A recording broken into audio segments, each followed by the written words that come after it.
जिन्होंने कानून हाथ में लिया है उनके ऊपर वैसी कड़ी कार्रवाई होगी। पुलिस और कानून व्यवस्था उनको छोड़ेगी नहीं। नागपुर में जो दुर्घटना हुई है बहुत ही दुर्भाग्यपूर्ण है। जो आगजनी हुई है, जहां पर कई लोग 2-4 हजार लोग इकट्ठा होकर जो समाज कंटक थे, उन्होंने कई घरों को वहां पर मोमिनपुरा है, महाल एरिया है, चिटनीस पार्क है, यहां पर इकट्ठा होकर लोगों के घरों को लक्ष्य कर दिया, टारगेट कर दिया, पथराव किया, आगजनी कर दी, वहां की गाड़ियां जलाई और एक ऐसे जगह पर उनकी गाड़ियां 100-150 पार्क होती थी, वहां मोमिनपुरा में एक भी गाड़ी खड़ी नहीं की। इसका मतलब ये होता है कि ये पूर्व नियोजित साजिश थी क्या? इसकी भी पुलिस तफ्तीश कर रही है। पुलिस के ऊपर ये तो लोगों के ऊपर हमला किया ही, लोग तो बाल बाल बचे। पुलिस आ गई, फायर ब्रिगेड आ गई, उनकी गाड़ियों को भी लक्ष्य कर दिया, उनको भी टारगेट किया। इसमें 4 डीसीपी लेवल के अधिकारी घायल है, उनको पत्थरबाजी कर दी, उनके ऊपर हथियार से हमला किया है। 30 पुलिस कर्मचारी घायल है। पुलिस जो कानून व्यवस्था बनाए रखने का काम करती है, पुलिस शांति और अमन बनाने का काम करती है, उनके ऊपर हमला करना, इसका मतलब कानून पर हमला करना और कानून को हाथ में लेना है। और इसलिए ऐसे समाज कंटक जो है, ये जो दो समाज में दूरी निर्माण करना, विद्वेष फैलाना, अशांति फैलाना, कम्युनल राइट करना, ये सब सोचकर समझकर जो काम कर रहे हैं समाज कंटक, उनको बिल्कुल बख्शा नहीं जाएगा। उनके ऊपर कड़ी कार्रवाई की जाएगी। स्वयं मुख्यमंत्री बार बार इस घटना का जायजा ले रहे हैं। पुलिस विभाग पूरी तरह इसकी रूट तक जाएगी, इसके पीछे कौन है, क्या राजनीति है, और किसी को भी छोड़ेगी नहीं, कड़ी कार्रवाई करेगी।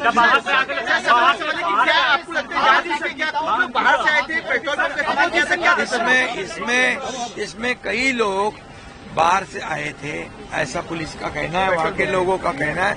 और वो पत्थर तो फेंके ही, हथियार भी चलाए, लेकिन पेट्रोल बम भी फेंके। पेट्रोल बम बनाना ये तो पूरी तरह ऐसे तुरंत होता नहीं, तो ये पूरी साजिश है। और ये साजिश नाकाम करने के लिए पुलिस जाती है, पुलिस पर हमला होता है। ये तो बहुत ही दुर्भाग्यपूर्ण घटना है और इसलिए बिल्कुल उनको बख्शा नहीं जाएगा। जो भी इसमें है उसको कड़ी से कड़ी कार्रवाई की जाएगी। और मैं यह भी कहूंगा, वहां की जनता को अपील भी करूंगा कि पुलिस काम कर रही है, पुलिस तफ्तीश करेगी, जो गुनाहगार है उसको छोड़ेगी नहीं, लेकिन पुलिस को सहयोग करके वहां शांति बनाए रखने का मैं अपील करता हूं। औरंगजेब की कब्र जो है सर, औरंगजेब की कब्र पर आपका रुख क्या है पहला, और बतौर राज्य सरकार क्या उस कब्र को तोड़ा जाए या ना जाए, आप लीगल कंसल्टेशन लेंगे क्या अपनी पावर में? देखिए, ये औरंगजेब कौन है? ये औरंगजेब कौन था? ये क्रूर शासक था। ये कोई संत था क्या? कोई महात्मा था क्या? ये हमारे महाराष्ट्र के ऊपर आया हुआ दुश्मन था। ये महाराष्ट्र का दुश्मन, देश का दुश्मन था। उसने हमारे मंदिरों को तोड़ा, मंदिरों को ध्वस्त कर दिया, माँ बहनों की इज्जत लूटी।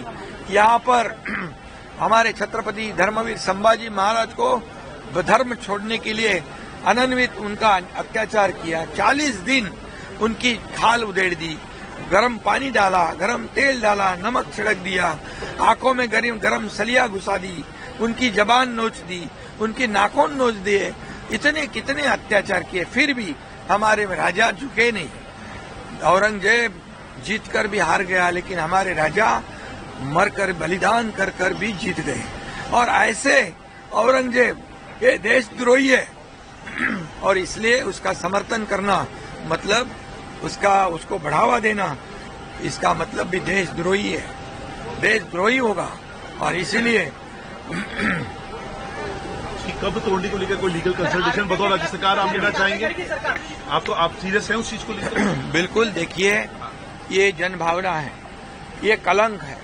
जब ब्रिटिश सरकार ने यहाँ पर आक्रमण किया था, ब्रिटिशों के कई यहाँ पर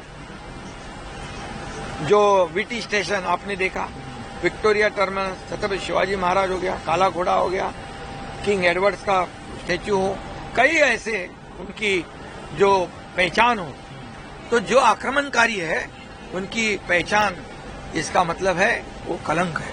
और उसी तरह ये तो बहुत जुल्मी आक्रामक था, ये महाराष्ट्र का ये जुल्म करने वाला ऐसा आक्रमण किसी ने भी नहीं किया होगा, अन्याय अत्याचार।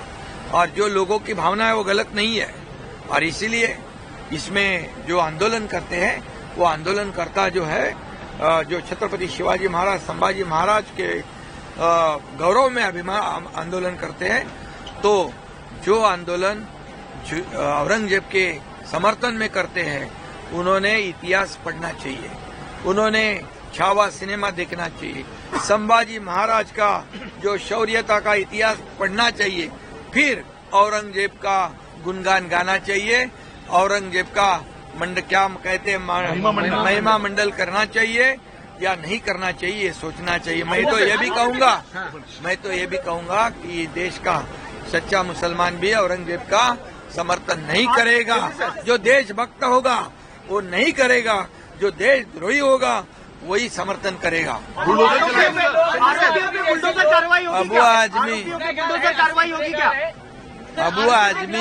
अबू आजमी के ऊपर गुनाह दाखिल हो गया है। अबू आजमी कोई राजनीति करने चले गए वोटों की लालच में, लेकिन उनको वो यहाँ महाराष्ट्र की जनता माफ नहीं करेगी, और इसलिए उन्होंने जनता इस महाराष्ट्र में कानून व्यवस्था बिगाड़ने का काम नहीं करना चाहिए। ऐसी कोई भी वक्तव्य कर ऐसी मेरी उनको सलाह है, उनको अभी निलंबित किया है, आगे फिर से ऐसी नौबत न आए ऐसा काम करेगा।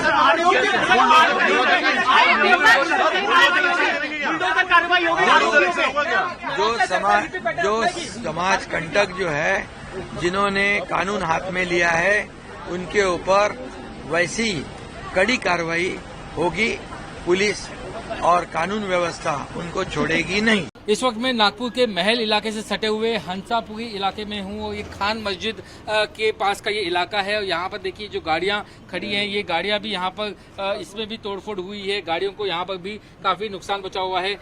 लाइन से यहाँ पर जितनी गाड़ियाँ हैं वो गाड़ियाँ जो यहाँ पर आपको टूटी हुई नजर आएंगी। यहाँ पर मेरे साथ कुछ यहाँ के स्थानीय लोग हैं, इनसे भी बातचीत में करना चाहूँगा। आपका नाम बताइए। आपका नाम बताइए। सैयद तौसीफ। बताइए क्या कुछ हुआ था यहाँ पर, कितने बजे की घटना है, क्या हुआ? ये सब 11:30-12 बजे की घटना है। अच्छा, और क्या हुआ? हम यहाँ थे नहीं, लेकिन हमारा घर से देख रहे थे कि क्या हो रहा है और क्या नहीं हो रहा है, मतलब सीसीटीवी में? सीसीटीवी फुटेज में। अच्छा, आप बताइए कि क्या कुछ हुआ यहाँ पर, ये जो घटना हुई नागपुर में?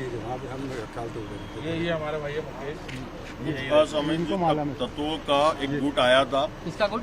असामाजिक तत्वों का गुट आया था, जिसने यहाँ पे पत्थरबाजी किया और सब आम जन की जो भी व्यवस्था और जो भी गाड़ियाँ थी उनको नुकसान पहुँचाया, गाड़ियाँ जलाया और लोगों के घर में पत्थर मारे। जी, मैं आप लोगों से पूछना चाहता हूँ कि कई बार अभी आज एक बहस छिड़ी हुई है औरंगजेब की कब्र को लेकर के, आप लोग क्या मानते हैं, उसे हटा देना चाहिए, नहीं हटा देना चाहिए? औरंगजेब 400 साल पुराने थे, है ना, उनका क्या है, उनके तक था।